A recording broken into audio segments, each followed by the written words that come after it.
Operation Grim Sky gives players exciting new tools and plenty of opportunities to experiment with them.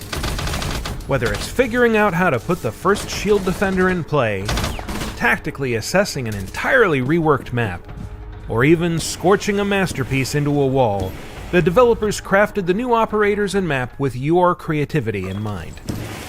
In a competitive way, it's not really useful to do clouds in walls, but I mean, you give this possibility to players, you give a space to express weird tactics. So oftentimes it's like, yeah, we're making this toolbox there, and here, have fun, and then try to create something. And then it comes back to us like, oh yeah, that's clever.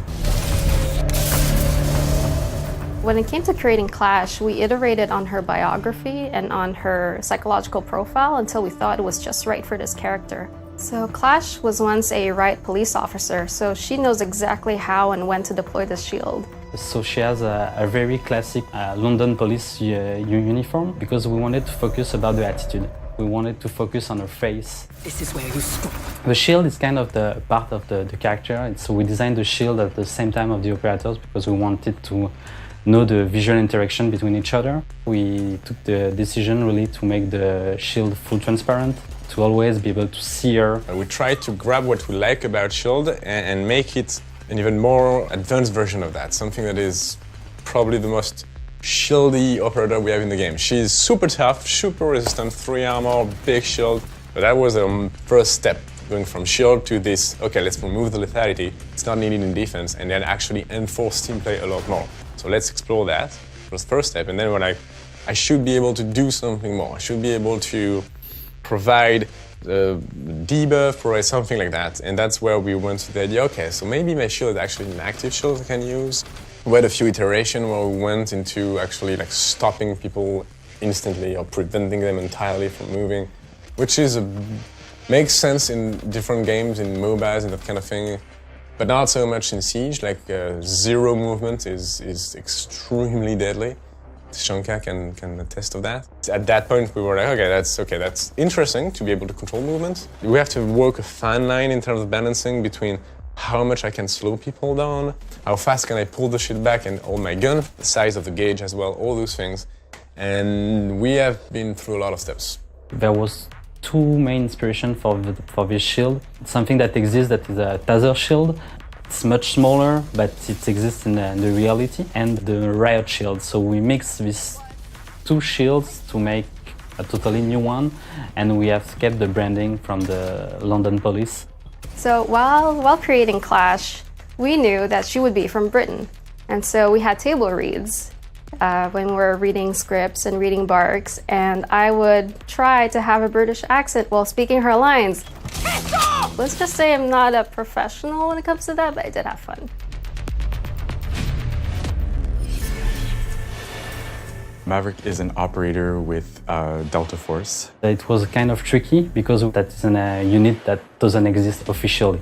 So there's no branding, there's no specific outfit, no specific weapons. His story is that he kind of gets captured and we don't know what happens to him, and then he reemerges and there's a little bit of a mystery there, and we wanted to really have that emphasis on the mystery a little bit because it's kind of unique to the operators so far. We wanted a new metal breacher because it's something that is really powerful in our game.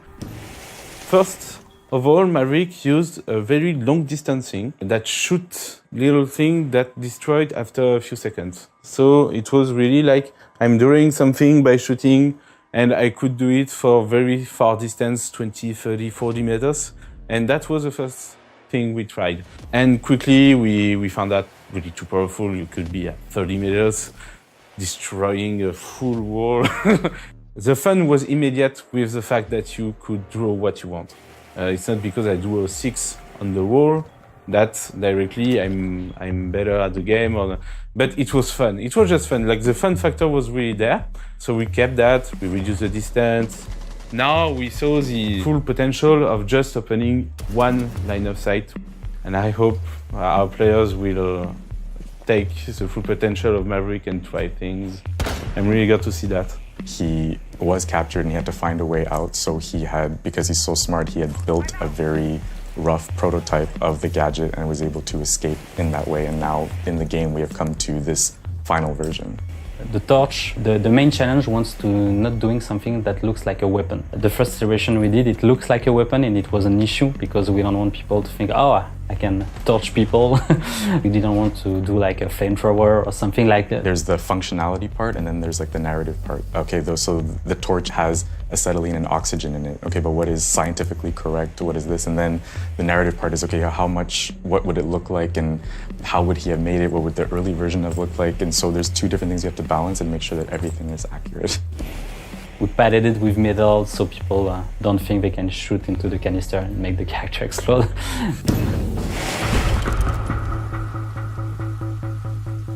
It's considered a new map. We're taking a map that from our legacy and we're putting it up to date with how the game is played now. Mostly we aim to bring it back into a more competitive state. To be able to go back and work on stuff that you did 2 years ago and just improve it is something quite unique, and it's really fun to do that again.